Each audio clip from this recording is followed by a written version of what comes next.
स्वस्थ। अरे भाई, कौन है ये स्वस्थ? स्वस्थ कौन है आखिरकार? ये स्वस्थ स्वस्थ स्वस्थ वो इंसान है जो आज के टाइम में पौष्टिक भोजन खाता है, जो पौष्टिक आहार लेता है, वो है स्वस्थ। हेलो फ्रेंड्स, मेरा नाम मोनिका है और आप सबका स्वागत है मेरे यूट्यूब चैनल में प्रेक्षित लर्निंग क्लासेस में। तो फ्रेंड्स, आज का जैसा कि आपने सुना है, जो मेरा टॉपिक है वो है स्वास्थ्य से रिलेटेड, मतलब फूड से रिलेटेड, हमारे आहार से रिलेटेड, हमारे भोजन से रिलेटेड। तो चलिए फ्रेंड्स, शुरू करते हैं अपनी आज की ये वीडियो। Welcome you all.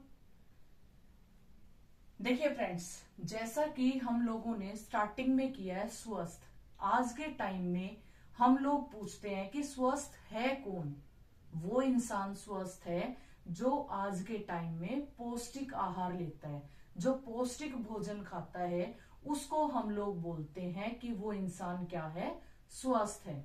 अब देखिए फ्रेंड्स, क्या होता है हमारे यहाँ पर एक कहावत है फ्रेंड्स कि जो भोजन है वो इंसान को या मनुष्य को जीवन देता है। तो ये एकदम सही बात है कि जो हमारा फूड है, जो हमारा भोजन है, वो हमें जीवन दान देता है।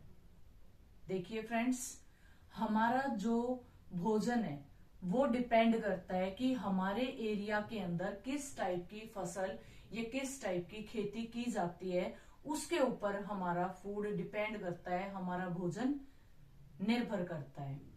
तो जैसा कि आप सभी को पता है, जो भारत है, जो इंडिया है, वो एक कृषि प्रधान देश है और इसके अंदर अनेक टाइप के आपको फसलें देखने के लिए मिलेंगी। इंडिया के अंदर आपको अलग अलग टाइप की जलवायु देखने के लिए मिलेगी। तो फ्रेंड्स, हमारा जो भोजन है ना, वो डिपेंड करता है कि एक पर्टिकुलर रीजन में किस टाइप की खेती की जाती है। मोस्ट प्रोबली जो हमारा खाना है, जो हमारा भोजन है, वो डिपेंड करता है उस पर्टिकुलर रीजन के अंदर किस टाइप की फसल उगाई जाती है। तो फ्रेंड्स, आज का जो ये टॉपिक है मेरा, ये एनसीईआरटी क्लास 6 का टॉपिक है और चैप्टर नंबर 3 है। देखिए फ्रेंड्स, ये चैप्टर बड़ा ही इंटरेस्टिंग चैप्टर है जो कि हमारे डेली रूटीन से रिलेट करता है। तो आज हम इस फूड के बारे में पढ़ने जा रहे हैं। आखिरकार फूड है क्या? हम सब बोलते हैं आपने भोजन खा लिया, तो है क्या ये भोजन? है क्या ये फूड? देखिए फ्रेंड्स, दिन भर में हम जो कुछ भी खाते हैं वो हमारा फूड है, वो हमारा भोजन है। जो कुछ भी हम दिन में खाते हैं, पूरे दिन भर में हम जो कुछ भी खाते हैं, उसको हम क्या बोलते हैं? फूड बोलते हैं। अब ये जो फूड है फ्रेंड्स, ये हमारा डिपेंड करता है कि वहां पर किस टाइप की फसल उगाई जाती है। फॉर एग्जाम्पल, जैसे अपने नॉर्थ इंडिया के अंदर गेहूं की, चावल की, इनकी फसल ज्यादा उगाई जाती है। तो हमारे यहाँ पे जो हमारा स्टेपल फूड होगा वो कौन सा होगा? गेहूं का होगा। अगर हम पंजाब की तरफ चलें तो पंजाब में सरसों का साग और मक्के की रोटी, आपने बड़ी अच्छी फेमस ये एक डायलॉग सुना होगा पंजाब की तरफ कि यहाँ पे सरसों का साग और मक्के की रोटी फेमस है। तो ये क्यों फेमस है? क्योंकि वहां पे इस टाइप की फसल उगाई जाती है, तो उसी को हम बोलते हैं कि ये वहां के लोगों का स्टेपल फूड है। देखिए फ्रेंड्स, हम इंसान आज ऐसे चौराहे पर खड़े हैं जहां पे हर चीज को जागरूक करने के लिए कुछ न कुछ फेस्टिवल सेलिब्रेट होते हैं। जैसे कि हम लोग फॉरेस्ट को काट देते हैं तो उसके लिए वन महोत्सव मनाया जाने लगा है। अब हम अर्थ को पोल्यूट करते हैं तो अर्थ डे मनाया जाता है। अब हम खाना, आजकल की जो हमारी लाइफ है वो किस पे आकर रुक गई है? जंक फूड पर आकर रुक गई है। तो अब हमें जगाने के लिए अब स्वस्थ खाएं, स्वस्थ रहें, एक ऐसा फेस्टिवल भी सेलिब्रेट होने लगा है ताकि लोगों को जागरूक किया जा सके कि वो स्वस्थ खाना खाएं, हेल्दी फूड खाएं। तो चलिए फ्रेंड्स, अपनी वीडियो की तरफ आगे बढ़ते हैं। तो देखिए फ्रेंड्स, जैसा कि मैंने आपको फूड बताया है, जो हम दिन भर में खाते हैं वो हमारा क्या है? फूड है। अब यहाँ पे हम बात करते हैं इसके कंपोनेंट्स के बारे में। What do you mean by the components? Components वो पोषक तत्व होते हैं जो हमारे फूड के अंदर प्रेजेंट होते हैं। हम एक अपने बच्चों को अगर इसके बारे में समझाने के लिए जा रहे हैं तो वहां पे हम अपने बच्चों को एक एक्टिविटी दे सकते हैं कि बेटा आप A4 शीट पर आप दिन भर में जो भी लंच, ब्रेकफास्ट, डिनर करते हो उसका एक आपको ऑब्जर्वेशन तैयार करनी है, एक तालिका तैयार करनी है, एक टेबल तैयार करनी है जिसके अंदर आप सुबह ब्रेकफास्ट में क्या खाते हो, लंच में क्या खाते हो और डिनर में क्या खाते हो, सिर्फ उन फूड्स आइटम के नाम लिखने हैं। तो जब बच्चा इन ऑब्जर्वेशन को नोट करेगा तो हम उसको अगला जो हमारा स्टेप होगा कंपोनेंट्स के बारे में बता सकते हैं। अब कंपोनेंट्स होते क्या है? कंपोनेंट्स को हम बोलते हैं न्यूट्रिएंट्स ऑफ द फूड। हम कंपोनेंट्स को क्या बोलते हैं? न्यूट्रिएंट्स। और न्यूट्रिएंट्स क्या होते हैं? हमारे पोषक तत्व जो हमारे शरीर को पोषण देते हैं, जो नरिश करते हैं हमारी बॉडी को, उनको हम लोग बोलते हैं न्यूट्रिएंट्स। तो कंपोनेंट हो या न्यूट्रिएंट वर्ड हो, बोथ आर सेम। तो हमारे पास 5 ऐसे फूड न्यूट्रिएंट्स हैं जिनको हम आज की इस वीडियो के अंदर डिस्कस कर रही हैं। फर्स्ट है हमारा फ्रेंड्स कार्बोहाइड्रेट्स।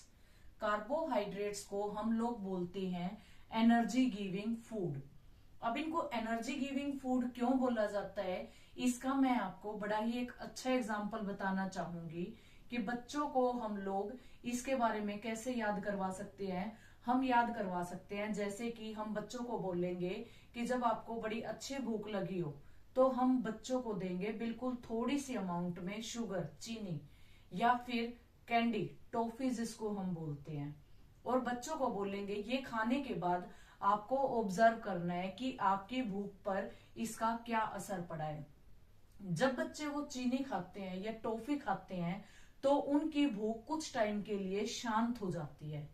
तो जो हमारी चीनी है और जो हमारी कैंडी है वो स्वीट इन टेस्ट है, मीठी होती है, और मीठी चीजें बड़ी अच्छे सोर्स होती हैं एनर्जी प्रोवाइड करने के लिए। तो इसीलिए हम बच्चों को बता सकते हैं कि जो हमें इंस्टेंट एनर्जी प्रोवाइड करते हैं उनको हम लोग बोलते हैं कार्बोहाइड्रेट्स। जैसा कि दूसरा एग्जांपल लेते हैं, जो हम बच्चों को डेली चपाती खिलाते हैं। चपाती बनी होती है हमारी गेहूं से, और जो हमारा व्हीट है वो भी एक अच्छा सोर्स है कार्बोहाइड्रेट का, क्योंकि ये भी हमें एकदम से एनर्जी देता है। Third and most important example आपको देती हूँ, राइस, चावल, जिसको बच्चे बिल्कुल अच्छा पसंद करते हैं। हम उसका भी एग्जांपल दे देते हैं कि जो चावल खाने से बच्चों की भूख शांत हो जाती है, चावल भी बच्चों को एनर्जी प्रोवाइड करता है। तो इसीलिए चावल हो, चपाती हो या शुगर हो, ये तीनों ही हमारे बेस्ट सोर्स हैं एनर्जी गिविंग फूड के, या हम बोल सकते हैं ये तीनों ही बेस्ट सोर्स हैं कार्बोहाइड्रेट्स के। तो अगर बच्चे पूछें कि बेस्ट सोर्स ऑफ कार्बोहाइड्रेट्स कौन सा है, तो हम सबसे पहला एग्जांपल लेते हैं शुगर का, नेक्स्ट चपाती का, नेक्स्ट राइस का। और भी बहुत सारे सोर्सेज हैं, लेकिन ये मैंने वो सोर्सेज आपको बताए हैं जो हमारे घरों में इजीली अवेलेबल होते। देखिए जो शुगर है, जो चपाती है, राइस है, ये तीनों ही एनर्जी गिविंग फूड है, इसीलिए ये बेस्ट सोर्स है हमारे कार्बोहाइड्रेट्स के। चलिए नेक्स्ट मूव करते हैं हम फैट्स पे। फैट्स को हिंदी में बोला जाता है वसा, और इसके सोर्स का अगर हम बात करें, इनके सोर्सेज का बात करें, तो ऑयल और घी जो हम लेते हैं हमारी डाइट के अंदर, वो हमारे बेस्ट सोर्स हैं फैट के। लेकिन फ्रेंड्स जो फैट्स है वो हमारी डाइट के अंदर बिल्कुल लिटिल अमाउंट में रिक्वायर्ड होता है, चाहे वो ग्रोइंग चिल्ड्रन हो या फिर वो कोई एडल्ट हो, सबकी ही डाइट में फैट की एक लिटिल अमाउंट की जरूरत होती है। क्यों? क्योंकि आज के टाइम में फिजिकल वर्क इतना ज्यादा नहीं होता, और जो ये फैट है अगर हम इसको एक्स्ट्रा अमाउंट में कंज्यूम करते हैं तो ये फैट हमारी बॉडी के अंदर स्टोर हो जाता है, जिसका इस्तेमाल होता है जब हम कोई व्रत वगैरह करते हैं। तो जो ये एक्स्ट्रा फैट हमारी बॉडी के अंदर स्टोर हुआ है, ये फैट उस टाइम हमारी बॉडी को एनर्जी प्रोवाइड करता है ड्यूरिंग द फास्टिंग पीरियड। जब हम कोई व्रत वगैरह रखते हैं उसके अंदर जब हमारी बॉडी को एनर्जी की जरूरत होती है तो ये एक्स्ट्रा जो फैट हमने कंज्यूम किया था अपने डाइट के अंदर, ये उस टाइम हमारी बॉडी को एनर्जी प्रोवाइड करता है। इसीलिए जो फैट है वो हमारी डाइट के अंदर बिल्कुल लिटिल अमाउंट में होना जरूरी होता है, क्योंकि अगर इसको हम ज्यादा अमाउंट में लेंगे तो मोटापा जो है, ओबेसिटी जो है वो बढ़ती चली जाएगी। तो नेक्स्ट मूव करते हैं हम प्रोटीन्स की तरफ। प्रोटीन्स को बोला जाता है बॉडी बिल्डिंग फूड। अब प्रोटीन्स को बॉडी बिल्डिंग फूड क्यों बोला जाता है? क्योंकि ये हमारे जो डैमेज टिश्यू हैं उनको रिपेयर करने का काम करता है। देखिए, जब हमारी कोई साइकिल वगैरह खराब होती है तो हम उसको साइकिल वाली शॉप पे ले जाकर ठीक करवा कर लाते हैं। जब किसी इंसान का एक्सीडेंट वगैरह होता है, वो हॉस्पिटलाइज होता है, हॉस्पिटलाइज के बाद जब वो हॉस्पिटल से उसको डिस्चार्ज दिया जाता है तो उस पेशेंट को एडवाइज किया जाता है कि आप प्रोटीन रिच डाइट लेना, ताकि आपके जो डैमेज्ड सेल है वो रिपेयर हो सके। इसीलिए इनको रिपेयरिंग सेल भी बोला जाता है। जो हमारे प्रोटीन्स हैं वो हमारे सेल्स को रिपेयर करने का काम करते हैं। प्रोटीन्स हमारी बॉडी को बनाने का काम करते हैं। कोई जो दुबला पतला इंसान होता है, कई बार वो डाइटिशियन के पास जाता है, और जो ये डाइटिशियन है ये कौन होते हैं? ये वो इंसान होते हैं जो हमारी डाइट का एक फिक्स टाइम प्लान करके हमें एक लिस्ट प्रोवाइड करते हैं कि इतने इंटरवल के बाद आपको खाना खाना है। तो अब वो जो डाइटिशियन है जब वो डाइट प्लान करके देते हैं तो उस डाइट के अंदर वो प्रोटीन रिच एक शेक आपको देते हैं, एक पाउडर आपको देते हैं, जिसको बोला जाता है इसको खाने के बाद या खाने से पहले दूध में मिलाकर आपको लेना है। तो वो भी हमारी बॉडी को बिल्ड करने का काम करते हैं, बनाने का काम करते हैं। इसीलिए प्रोटीन्स को बोला जाता है बॉडी बिल्डिंग फूड। ये हमारे टिश्यूज को भी रिपेयर करता है, दूसरा ये हमारी बॉडी को बनाने का काम भी करता है। अब इसके सोर्सेज की अगर हम बात करें तो जो एग है, जो पनीर है, जो मीट है, ये सारे हमारे बेस्ट सोर्सेज हैं प्रोटीन्स के। तो फ्रेंड्स, आज की वीडियो के अंदर इतना ही। आई थिंक आपको ये वीडियो मेरी पसंद आई है, और अगर आपको मेरी ये वीडियो पसंद आई है, मेरा कंटेंट अच्छा लगा है, तो इस कंटेंट के लिए एक लाइक बनता है। और मेरे चैनल पर आप नए हैं तो मेरे चैनल को सब्सक्राइब करें, बेल आइकन को प्रेस करना ना भूलें, ताकि मेरी वीडियोस का जो लेटेस्ट नोटिफिकेशन है वो आपको टाइम टू टाइम मिलता रहे। फ्रेंड्स, एक मोस्ट इम्पोर्टेंट थिंग कि आपके कमेंट्स, आपके व्यूज मेरी वीडियोस के बारे में, आपको मेरी वीडियोस कैसे लगती हैं, प्लीज कमेंट बॉक्स में मुझे जरूर बताएं। Thank you friends, have a nice day.